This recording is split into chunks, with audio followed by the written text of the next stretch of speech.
की second series में आपका स्वागत है। तो चलिए स्टार्ट करते हैं आज की क्लास। देखिए पहला क्वेश्चन है हमारा, ये हमारे प्रीवियस ईयर के क्वेश्चन चल रहे थे। कल मैंने आपको 15/10/2022 का फर्स्ट शिफ्ट का पेपर कराया था। आज मैं आपको 15/10/2022 वाला सेकंड शिफ्ट का पेपर करा रही हूँ। तो पहला क्वेश्चन देखते हैं कि 1930 में महात्मा गांधी द्वारा सविनय अवज्ञा आंदोलन शुरू करने का कारण क्या था। तो देखिए इसके कारण के बारे में बात करते हैं। तो पहला तो दिया है इनमें से कोई नहीं, ठीक है, जिस तरीके से एग्जाम दिया हुआ था बिल्कुल उसी तरीके से मैं आपको करा रही हूँ। सेकंड है आपका, ब्रिटिश शासन की बुराइयों को दूर करने के लिए 11 सूत्री कार्यक्रम वाले एक पत्र के माध्यम से वायसराय को बताना। तीसरा है नमक कानून तोड़ने के लिए दांडी मार्च। और चौथा है लोगों से पूर्ण स्वराज प्रतिज्ञा लेने के लिए कहने हेतु। तो देखिए जो सविनय अवज्ञा आंदोलन था, इसका मेन कारण जो था वो ब्रिटिश शासन की बुराइयों को दूर करने के लिए 11 सूत्री कार्यक्रम वाले एक पत्र के माध्यम से वायसराय को बताना था। तो ऑप्शन नंबर बी हमारा सही हो जाएगा, ठीक है। नेक्स्ट क्वेश्चन देखते हैं। देखिए इसका जो एक्सप्लेनेशन है ये आप इसमें पढ़ लीजिएगा, ये पीडीएफ मैं आपको टेलीग्राम पे प्रोवाइड करा दूंगी। नेक्स्ट क्वेश्चन है हमारा, निम्नलिखित में से कौन सा 1857 के विद्रोह का परिणाम माना जाता है। तो पहला हमारा, ईस्ट इंडिया कंपनी की शक्तियों को ब्रिटिश क्राउन में क्या कर दिया था, वो हस्तांतरित कर दिया गया था। दूसरा कहता है कि अंग्रेजों ने भारत के लोगों की पारस्परिक धार्मिक और सामाजिक प्रथाओं को कुचलने का फैसला किया, इस वजह से था। या फिर जमींदारों की रक्षा की नीतियों को समाप्त कर दिया गया। या फिर अंग्रेजों ने फैसला किया कि सेना में भारतीय सैनिकों का अनुपात बढ़ाया जाए। तो देखिए जो ये 1857 का विद्रोह था, इसका मेन कारण क्या था। मेन इसका जो कारण था वो कंपनी की शक्तियों को, जो ईस्ट इंडिया कंपनी थी उनकी शक्तियों को ब्रिटिश क्राउन में हस्तांतरित कर दिया गया था, जिस वजह से क्या था, वो 1857 की क्रांति हुई थी। नेक्स्ट क्वेश्चन देख लेते हैं। निम्न में से कौन है जो पृथ्वी का सबसे बड़ा अंतःस्थलीय जल निकाय है। तो इनमें से कोई नहीं, सुपीरियर झील यानी मीठे पानी की जो सुपीरियर झील होता है, देखिए ये मैंने आपको ये मेन है, ये क्या है, ये एक्स्ट्रा ऐड हो गया है। तो देखिए सुपीरियर झील क्या है, ये मीठे पानी की सबसे बड़ी झील है। कैस्पियन सागर पूछा है जो कि सबसे बड़ी झील है, या फिर बैकाल झील है, ठीक है, ये गहरी है, टाइपिंग मिस्टेक है, ये सबसे गहरी है। तो पूछा गया है कि पृथ्वी का सबसे बड़ा अंतःस्थलीय जल निकाय कौन सा होता है। तो कौन सा होता है, वो कैस्पियन सागर होता है, ठीक है। तो ऑप्शन नंबर सी हो जाएगा। देखिए पृथ्वी का सबसे बड़ा अंतःस्थलीय जल निकाय जो है वो कैस्पियन सागर है। इसकी सीमा की अगर हम बात करते हैं तो ये तुर्कमेनिस्तान है, अजरबैजान है, रूस है, ईरान है और कजाकिस्तान से लगती है। बात करते हैं सुपीरियर झील की, तो मैंने अभी देखिए इसमें मैंने बताया भी आपको, ये अमेरिका और कनाडा की सीमा पर स्थित है। ये विश्व की सबसे मीठे पानी की, यहाँ पे इसलिए मीठा लिख दिया गया, विश्व की सबसे मीठे पानी की सबसे बड़ी झील है। बैकाल झील की बात करते हैं तो ये रूस में है। बैकाल झील जो है ये कहाँ पे है, तो ये रूस में है और यह विश्व की सबसे गहरी झील है। अगला क्वेश्चन देखते हैं। नेक्स्ट क्वेश्चन दिया हमारा, निम्नलिखित में से कौन सा स्वतंत्र भारत का पहला भारतीय गवर्नर जनरल था। तो कौन है, अब्दुल गफ्फार खान है, या फिर मौलाना आजाद है, सी राजगोपालाचारी है, या सरदार वल्लभ भाई पटेल है। तो देखिए बात करता है स्वतंत्र भारत का पहला भारतीय गवर्नर जनरल की, तो ये कौन हो जाएंगे, तो ये हमारे सी राजगोपालाचारी हो जाएंगे। ये कौन थे, तो ये भारत के प्रथम और अंतिम भारतीय गवर्नर जनरल है, ये थे। अब इनकी बात करते हैं तो ये सी राजगोपालाचारी ये भारत में वकील थे, लेखक थे, राजनीतिक और दार्शनिक थे। ये क्या थे, ये 10 अप्रैल 1952 से 13 अप्रैल 1954 तक मद्रास प्रांत के मुख्यमंत्री भी रहे हैं, ठीक है। अगला क्वेश्चन देखते हैं। नेक्स्ट क्वेश्चन हमारा, निम्नलिखित में से किस जो अधिनियम द्वारा वर्मा को भारत से अलग कर दिया गया था। तो देखिए इसमें दिया हुआ है भारत सरकार अधिनियम 1935 में, या फिर रानी की उद्घोषणा, ठीक है, या फिर मिंटो मार्ली सुधार, या फिर मॉन्टेगू चैम्सफोर्ड सुधार जो 1919 में आया था। तो देखिए ये जो वर्मा को भारत से अलग कर दिया गया था, ये भारत सरकार अधिनियम 1935 का था। देखिए ये रिपीटेड क्वेश्चन है, फर्स्ट शिफ्ट का जो मैंने आपको पेपर कराया था उसमें भी ये क्वेश्चन पूछा था और सेकंड शिफ्ट में भी पूछ लिया गया है। तो ऐसा नहीं है कि क्वेश्चन रिपीट नहीं होते, क्वेश्चन रिपीट होते हैं, कभी कभी डायरेक्ट दे देता है अगर शिफ्ट वाइज होते हैं, कभी कभी उसे घुमा के पूछ देता है, ठीक है। तो भारत शासन अधिनियम जो 1935 के द्वारा वर्मा को भारत से अलग कर दिया गया था। और भी इस नियम के कई सारे प्रावधान दिए हुए हैं, ठीक है, तो वो आप यहाँ पे पढ़ लीजिएगा। अगला क्वेश्चन देखते हैं कि दिया हुआ है, भारत को ब्रिटिश नियंत्रण से मुक्त करने के लिए भारतीय सेना यानी भारतीय राष्ट्रीय सेना INA का गठन किसने किया था। तो INA का गठन किसने किया था, तो इसमें ऑप्शन देखिए दिया हुआ है, रास बिहारी बोस, भगत सिंह, या फिर मोहन सिंह, या फिर सुभाष चंद्र बोस। देखिए बैंकॉक में भारतीय स्वतंत्रता के लिए कार्यरत जो देखिए इसमें जो आंसर माना गया था, ये इन्होंने सुभाष चंद्र बोस को सही माना था। लेकिन जिस तरीके से पूछा गया है इसमें देखिए बैंकॉक में इसके कॉमन नंबर सबको मिल गया था। देखिए बैंकॉक में क्या था कि भारतीय स्वतंत्रता के लिए जो कार्यरत यानी प्रीतम सिंह थे जो गदर पार्टी के सदस्य थे, जापान के सहयोग से स्वतंत्र भारतीय सेना का गठन करना चाहते थे। इन्होंने क्या किया था, जापान के मेजर जो आईवाजी फूजीवारा के साथ मिलकर कैप्टन मोहन सिंह के नेतृत्व में INA का गठन किया था। तो कई सारे नाम इसमें आते हैं, स्पेशली किसी का नाम नहीं आता है, ठीक है।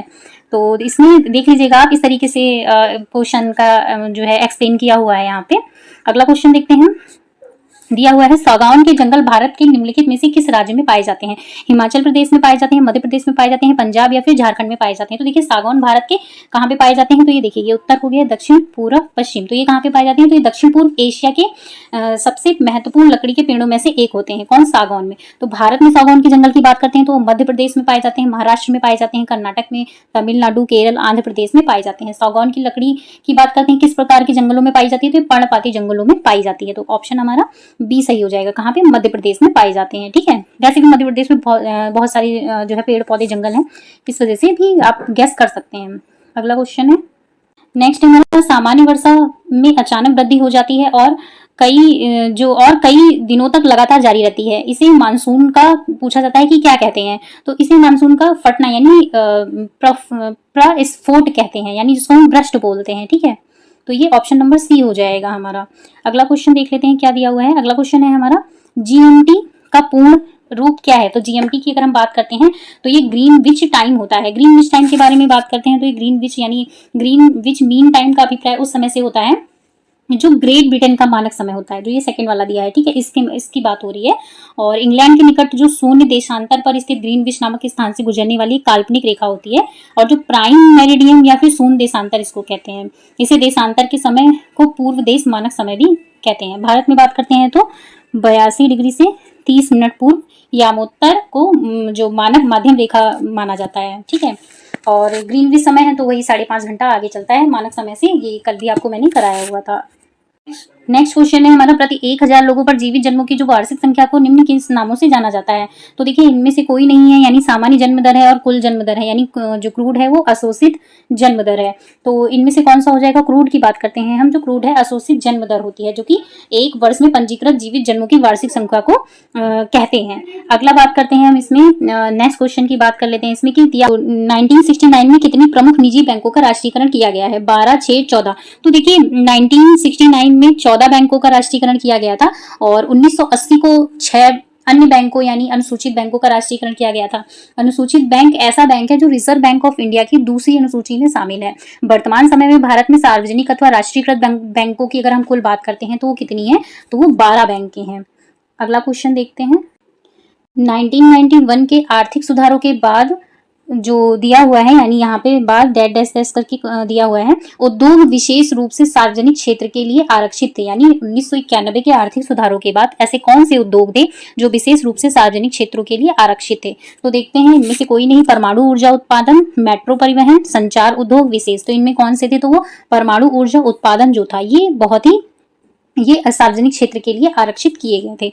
अगला क्वेश्चन देखते हैं, 42वें संशोधन के माध्यम से संविधान में कौन सा नया डीपीएसपी यानी राज्य के नीति निर्देशक सिद्धांतों को जोड़ा गया है? तो पहला है मादक पेय और ड्रग की खपत है इसको प्रतिबंधित करना, समान न्याय और निःशुल्क विधिक सहायता प्राप्त करना, या फिर राष्ट्रों के बीच अंतर्राष्ट्रीय शांति को बढ़ावा देना।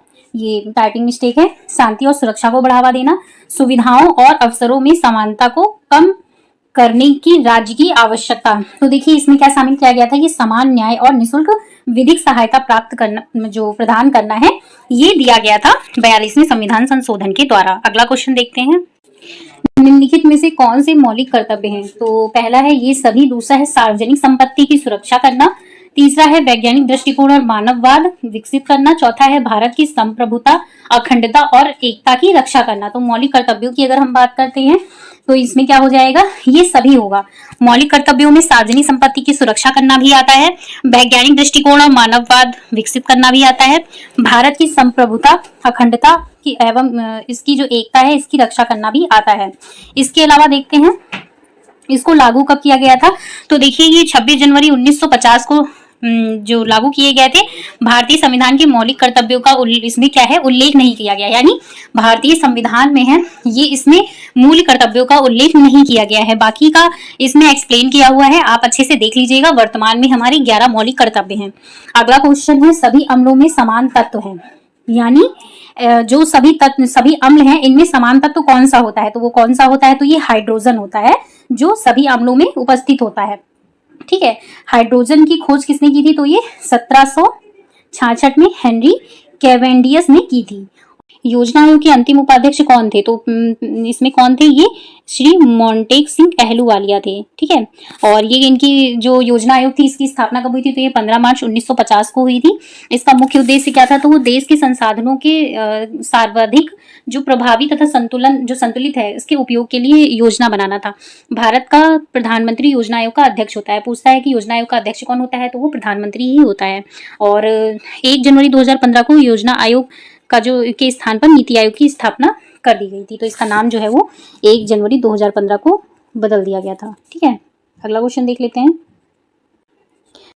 निम्नलिखित में से कौन सा क्षेत्र भारत का सबसे बड़ा नियोक्ता है? तो प्राथमिक क्षेत्र है, चतुर्थ क्षेत्र है, थर्ड है या फिर द्वितीय है? तो देखिए प्राथमिक क्षेत्र जो होता है ये क्या होता है? सबसे बड़ा नियोक्ता होता है। तो सबसे बड़ा नियोक्ता प्राथमिक क्षेत्र होता है। अच्छा, प्राथमिक क्षेत्र के अंतर्गत आती कौन कौन सी चीजें? तो इसमें कृषि आता है, पशुपालन आता है, वन उद्योग आता है, मत्स्य पालन आता है, खनन इत्यादि, ये सारी चीजें जो है इसके अंतर्गत आती हैं।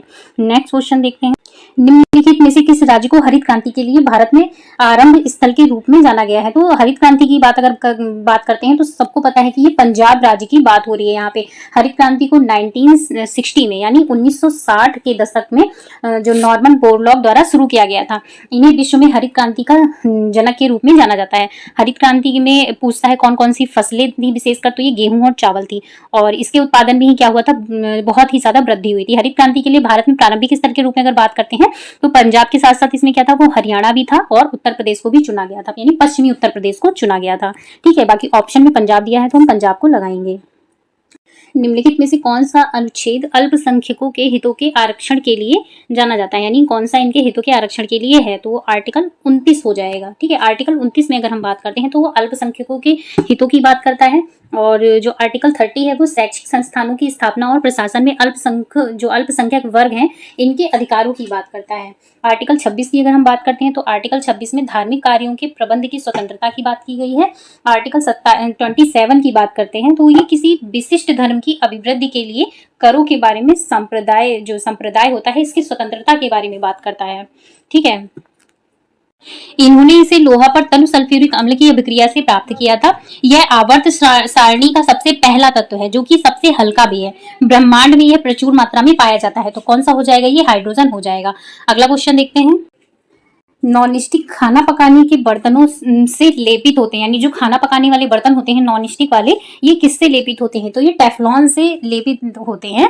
और ये क्यों इससे किए जाते हैं? क्योंकि टेफ्लॉन एक संश्लेषित जो फ्लोरो बहुलक है।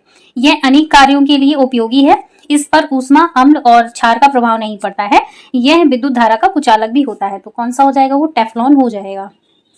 नेक्स्ट है हमारा अनुच्छेद 245 के अनुसार संसद का क्या कार्य है? पहला है सरकार की आलोचना करना, दूसरा है शासन करना, तीसरा है कानून बनाना, चौथा है कर एकत्र करना। तो जो 245 है, अनुच्छेद 245 के अंतर्गत इसमें दिया हुआ है। तो इसमें देखिए जो ये कानून बनाना होता है ये इसका कार्य होता है 245 का, यानी संसद का कार्य होता है 245 के अंतर्गत। अगला क्वेश्चन देखते हैं। सरकारी आयोग निम्नलिखित में से किससे संबंधित है? तो ये किससे संबंधित है? ये केंद्र और राज्य से संबंधित है। केंद्र और राज्य ने 1983 में उच्चतम न्यायालय के जो निवृत्त न्यायाधीश हैं रणजीत सिंह सरकारिया की अध्यक्षता में केंद्र राज्य संबंधों पर एक 3 दिवसीय जो सदस्यीय है आयोग गठन किया था, जिसे सहकारिया आयोग ही कहा जाता है। इनके अन्य सदस्य कौन कौन से? तो वो वी शिवरामन थे और डॉक्टर SR सेन थे। तो ये 3 थे जिनकी अध्यक्षता में इस आयोग का गठन किया गया था। अगला क्वेश्चन है जो पौधों का विकास है ये किससे प्रभावित होता है? तो पौधों का विकास जो है ये किससे प्रभावित होता है? तो ये पौधों के जो प्रकाश की गुणवत्ता, मात्रा और इसकी अवधि से प्रभावित होता है। तो इसका जो मेन इसके जो प्रभावित कारक होते हैं, जैसे तापमान हो गया, तो तापमान में क्या होता है? वृद्धि के साथ ही इसका तेज विकास होता है। प्रकाश की तीव्रता, प्रकाश की अवधि और प्रकाश की गुणवत्ता एक पौधे में होने वाली कई शारीरिक इकाइयों को प्रभावित करती है। ठीक है, पानी की बात करते हैं तो पौधे की वृद्धि के लिए पानी क्या है? एक आवश्यक कारक होता है। मृदा पोषक तत्व की बात करते हैं तो पौधे को उचित वृद्धि के लिए पर्याप्त मात्रा में पोषक तत्वों की आवश्यकता होती है जो मृदा से प्राप्त होते हैं। तो इसी प्रकार हम स्पष्ट कर सकते हैं कि जो प्रकाश संश्लेषण है, जो ये प्रकाश की गुणवत्ता है, इसमें मात्रा व अवधि के स्थावर का विलोम क्या होता है? तो स्थावर का जो विलोम है वो जंगम होता है। ऐसे ही पूछता है जड़ का विलोम क्या होगा? तो वो चेतन होगा, यानी चेतन जड़। और अचल का पूछता है तो चल और सचल दोनों होगा। इसके अलावा चंचल का पूछेगा तो स्थिर और एकाग्र होगा, तो स्थावर का विलोम क्या हो जाएगा, वो जंगम हो जाएगा। अगला क्वेश्चन देखते हैं। बिल्ली को पहले ही दिन मारना चाहिए का अर्थ क्या होता है, तो भय का समन शुरू में ही कर देना चाहिए, यानी भय का जो समन है वो पहले ही दिन कर देना चाहिए, यानी ऑप्शन नंबर बी हमारा सही हो जाएगा, यानी बिल्ली को पहले ही दिन मारना चाहिए। अगला क्वेश्चन देखते हैं क्या दिया हुआ है। स्वाअल्प का संधि विच्छेद क्या होगा, तो स्वाअल्प का संधि विच्छेद क्या होगा, देखिए कल भी मैंने आपको बताया था संधि विच्छेद जब करते हैं तो दोनों का जो है अर्थ निकलना चाहिए, तो इसका हो जाएगा सुधन अल्प, ठीक है। और पूछता है इसमें कौन सी संधि है, तो इसमें यण संधि हो जाएगी। मोस्टली क्या होता है जो मतलब सब में नहीं है ये टिक अपना सकते हैं, लेकिन जिसमें आधे आधे वर्ड होते हैं वो यण संधि का ही एग्जाम्पल होता है, जैसे सुअल्प हो गया, सुआगत हो गया, इस तरीके के जो शब्द होते हैं ये यण संधि के एग्जाम्पल्स होते हैं। अगला क्वेश्चन देखते हैं क्या दिया हुआ है। इति और इति का सही अर्थ विभेद क्या है, तो एक इति का अर्थ क्या होता है, एक इति मानी होता है समाप्ति और एक इति का मतलब होता है विघ्न, तो ऑप्शन नंबर बी हमारा सही हो जाएगा। अगला क्वेश्चन देखिए। ईश्वर में विश्वास रखने वाला इस शब्द समूह के लिए एक शब्द बताएं, तो क्या है, आस्तिक उसको कहते हैं। ईश्वर में जो विश्वास रखता है उसको हम आस्तिक कहते हैं और जो विश्वास नहीं रखता है उसको हम नास्तिक कहते हैं। अगला क्वेश्चन देखते हैं। यहाँ से हमारे करंट अफेयर का सेक्शन शुरू हो जाता है, तो इसको देख लेते हैं। देखिए निम्नलिखित में से किस राज्य सरकार ने 5,000 रुपए की काशी यात्रा सब्सिडी योजना शुरू की थी, तो कौन से राज्य ने शुरू की थी, देखिए ये 2022 का पेपर हुआ था उसके अकॉर्डिंग है, तो कर्नाटक राज्य ने क्या किया था, तीर्थ यात्रियों को वित्तीय सहायता प्रदान करने के लिए काशी यात्रा योजना की जो है वो शुरुआत की थी। नेक्स्ट क्वेश्चन देख लेते हैं। जून 2022 में भारत ने निम्नलिखित में से किस देश के साथ कॉमनवेल्थ डिप्लोमेटिक एकेडमी प्रोग्राम की घोषणा की थी, तो किस देश के साथ में की थी, ये किया था इन्होंने यूके के साथ में, ठीक है। अगला क्वेश्चन देख लेते हैं। कंपनी ने हेलीकॉप्टरों की आपूर्ति हेतु एक बेलारूसी कंपनी और उसकी सहायक कंपनी के साथ एक समझौता ज्ञापन हस्ताक्षर किए हैं, तो किसमें किए हैं, तो ये भारत इलेक्ट्रॉनिक्स लिमिटेड के साथ इन्होंने समझौता किया है। अगला क्वेश्चन देखते हैं क्या दिया हुआ है। निम्नलिखित में से किस भारतीय राज्य ने नारी को नमन नाम से एक नई योजना की शुरुआत की है, तो किसने की है, तो वो हिमाचल प्रदेश ने की है, नारी को सम्मान, ठीक है, नारी को नमन नाम से, सॉरी, इस नाम से इन्होंने इसकी शुरुआत की है। अगला क्वेश्चन देखते हैं क्या दिया हुआ है। प्रधानमंत्री नरेंद्र मोदी ने निम्नलिखित में से किस जिले में डॉक्टर संपूर्णानंद स्पोर्ट्स स्टेडियम में एक कार्यक्रम में 1800 करोड़ रुपए की योजना का उद्घाटन किया है, तो वो किसमें किया है इन्होंने, ये वाराणसी में इन्होंने किया है इसका शिलान्यास। देख लेते हैं नेक्स्ट क्वेश्चन। किस संस्थान ने India's booming gig and platform economy शीर्षक से एक रिपोर्ट जारी की है, तो किसके साथ इन्होंने रिपोर्ट जारी की है, ये इन्होंने नीति आयोग के साथ में रिपोर्ट जारी की है, किसने, India's booming gig and platform economy. अगला क्वेश्चन। निम्नलिखित में से कौन सी राज्य सरकार सिंगल एंट्री मल्टीपल एग्जिट के विचार पर एक एजुकेशन टाउनशिप बनाने की योजना बना रही है, तो ये यूपी गवर्नमेंट है जो कि इसकी योजना बना रही है। यह युवाओं को उच्च गुणवत्ता वाली शिक्षा प्रदान करने और उन्हें एक स्थान पर विभिन्न पेशेवर कौशलों को प्रशिक्षित करेगा। अगला क्वेश्चन देखते हैं क्या दिया हुआ है। नेक्स्ट है, निम्नलिखित में से कौन सा भारत का सबसे छोटा केंद्र शासित प्रदेश है, तो वो कौन सा हो जाएगा, ये लक्षद्वीप हो जाएगा। क्षेत्रफल की दृष्टि से भारत का सबसे छोटा केंद्र शासित प्रदेश जो है वो लक्षद्वीप है। इसकी राजधानी भी पूछता है तो कवारत्ती है, और यहाँ की जो 93% से अधिक आबादी वहाँ के मूल निवासी हैं, ठीक है। इसमें कुल पूछता है कितने द्वीप है, तो 36 द्वीप हैं। नेक्स्ट देखते हैं क्या दिया हुआ है।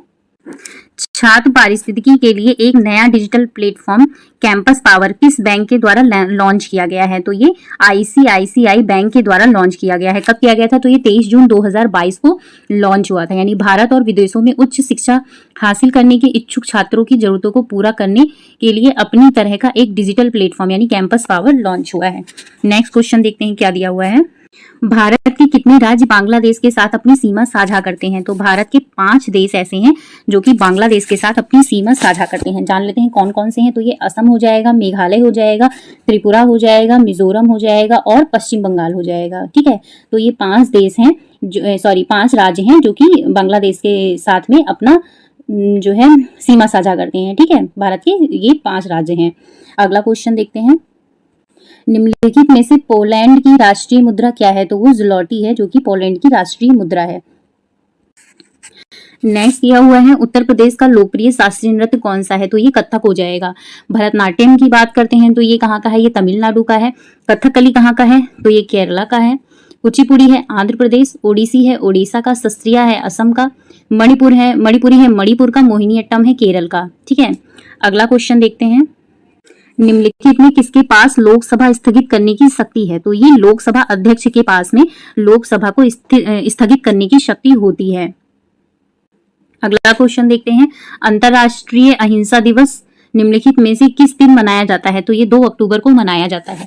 2 अक्टूबर को मनाया जाता है, यानी संयुक्त राष्ट्र महासभा ने 15 जून 2007 को एक प्रस्ताव पारित कर दुनिया में यह आग्रह किया था कि वह शांति और अहिंसा के विचार पर अमल करें और महात्मा गांधी के जन्म दिवस यानी 2 अक्टूबर को अंतर्राष्ट्रीय अहिंसा दिवस के रूप में मनाए। इसलिए ये 2 अक्टूबर को मनाया जाता है, यानी कल के दिन ये मनाया जाएगा। नेक्स्ट क्वेश्चन देखते हैं, वास्को डी गामा का मकबरा यानी दफन स्थल मकबरे को कहते हैं, भारत के निम्नलिखित में से किस स्थान पर स्थित है? तो ये कोच्चि यानी केरल में स्थित है। और बात करते हैं, ये पुर्तगाल का नाविक था जिसने 20 मई 1498 ईस्वी में भारत के पश्चिमी तट पर स्थित कालीकट बंदरगाह पहुंचकर भारत एवं यूरोप के बीच नए समुद्री मार्ग की खोज की थी वास्को डी गामा ने। तो इनका जो दफन स्थल है वो कोच्चि यानी केरल में बना हुआ है।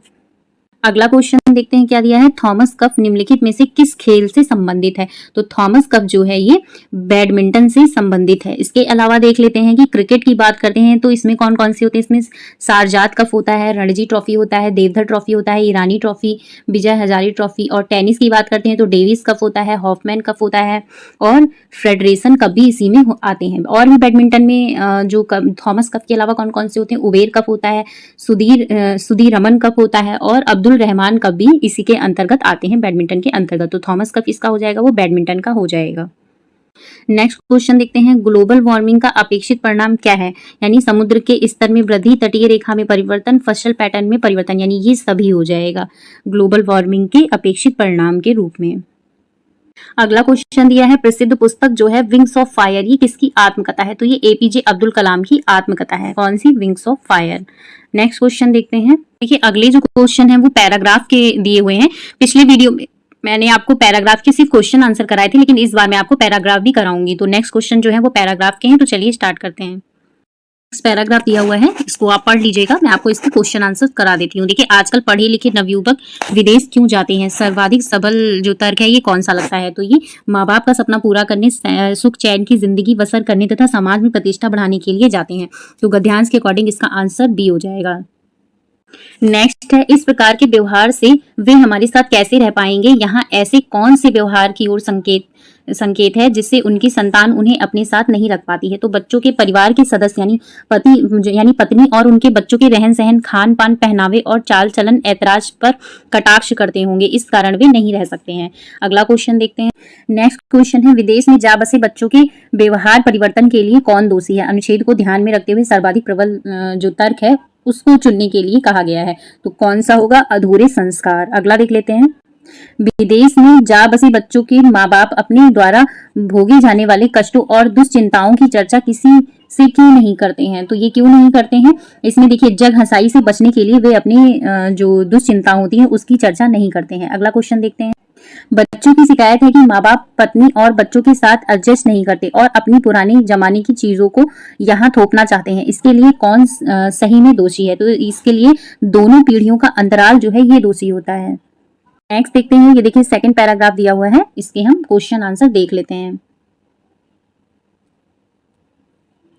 आज के बुजुर्गों के लिए बदलते समय में कौन सी सर्वोचित मांग जिससे वे चैन से अपना बुढ़ापा काट सके? तो कौन सी है? तो ये बुजुर्ग बुढ़ापे के लिए कुछ अर्जित करके रखें और अगली पीढ़ी के सदस्यों पर ना बोझ बने और अपनी राय थोपें। तो ये ऑप्शन नंबर डी हमारा सही हो जाएगा। नेक्स्ट देखते हैं, नेक्स्ट है, कौन से माँ बाप अपने ही बच्चों में दीनहीन से होकर बच्चों का मुंह नहीं ताकते हैं? तो इसमें देखिए दिया हुआ है, जो माता पिता बदलते समय के साथ अपने आप को बदल लेते हैं और बहू बेटे और उनके परिवार की उचित सम्मान देते हैं, तो वो क्या करते हैं? वो बच्चों का मुंह नहीं ताकते हैं।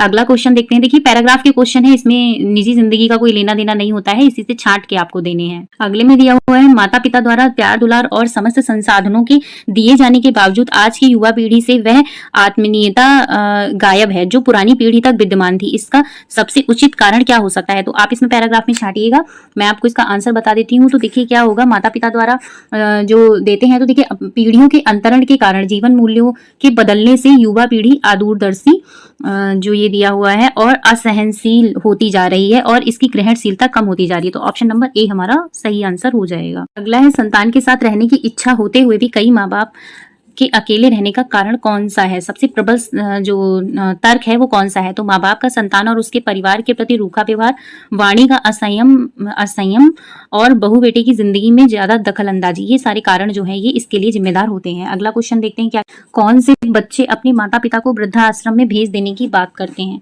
तो ये हो जाएगा कि जो बच्चे संस्कारहीन और अविवेकी हैं और जो अपने भविष्य को नहीं देख पाते हैं, वे ही उनको वृद्धाश्रम में भेज देने की बात को करते हैं। तो ये पैराग्राफ के क्वेश्चन से जो कि यहाँ पे कंप्लीट हो गए हैं। नेक्स्ट आगे के क्वेश्चन देखते हैं कि क्या कहते हैं। नेक्स्ट है, जजिया कर फिर से लगाने वाले मुगल शासक का क्या नाम था? तो ये औरंगजेब थे जिन्होंने जजिया कर को सबसे पहले लगाया था। अगला क्वेश्चन देखते हैं, इससे पहले भी पूछते हैं, पहला मुगल शासक जो था अकबर, जिसने जजिया कर को समाप्त कर दिया था, औरंगजेब ने फिर से जजिया कर को लगा दिया था। अगला क्वेश्चन देखते हैं क्या है। निम्नलिखित में से किसे अंग्रेजों द्वारा शुरू किए गए सबसे महत्वपूर्ण योगदानों में से एक माना जाता है? तो वो रेलवे है। 16 अप्रैल 1953 को लॉर्ड डलहौजी ने मुंबई से थाने के बीच में, मतलब इनका जो काल था, इसमें मुंबई से थाने के बीच में 34 किलोमीटर तक जो है रेल चलाई गई थी। तो इन्होंने सबसे पहले जो अंग्रेज हैं इन्होंने ही रेलवे की शुरुआत की थी। अगला क्वेश्चन देखते हैं क्या कहता है। पंचतंत्र की कथाएं किसके द्वारा लिखी गई हैं? तो पंचतंत्र की जो कथाएं हैं ये विष्णुदत्त शर्मा के द्वारा लिखी गई हैं। अगला क्वेश्चन देखते हैं क्या दिया हुआ है। नेक्स्ट दिया हुआ है कि गौतम बुद्ध ने सारनाथ में अपना पहला उपदेश दिया था। तो पूछा गया है किस मुद्रा में, यानी दिया गया था। तो ये धर्मचक्र प्रवर्तन जो मुद्रा है इसमें दिया गया था। तो ऑप्शन नंबर बी हमारा सही हो जाएगा। अगला क्वेश्चन देखते हैं। नेक्स्ट क्वेश्चन है, निम्नलिखित में से किस शासक के दरबारी कवि कौन थे? वो हरिसेन थे। तो ये किसके थे? तो ये समुद्रगुप्त के जो दरबारी कवि थे ये हरिसेन थे। तो इसी के साथ ये जो सेकंड शिफ्ट का पेपर है ये भी मैंने कंप्लीट करा दिया है। आप इसको देखिएगा, एक बार जरूर देखिएगा, क्योंकि क्वेश्चन कभी कभी क्या होता है डायरेक्ट रिपीट कर देता है, नहीं तो उसी से रिलेटेड क्वेश्चन दे देगा। और टॉपिक वही है, सेम टॉपिक भी आपको पता चल गया होगा कौन कौन से टॉपिक आएंगे। वीडियो पसंद आया तो लाइक शेयर सब्सक्राइब करना मत भूलिएगा।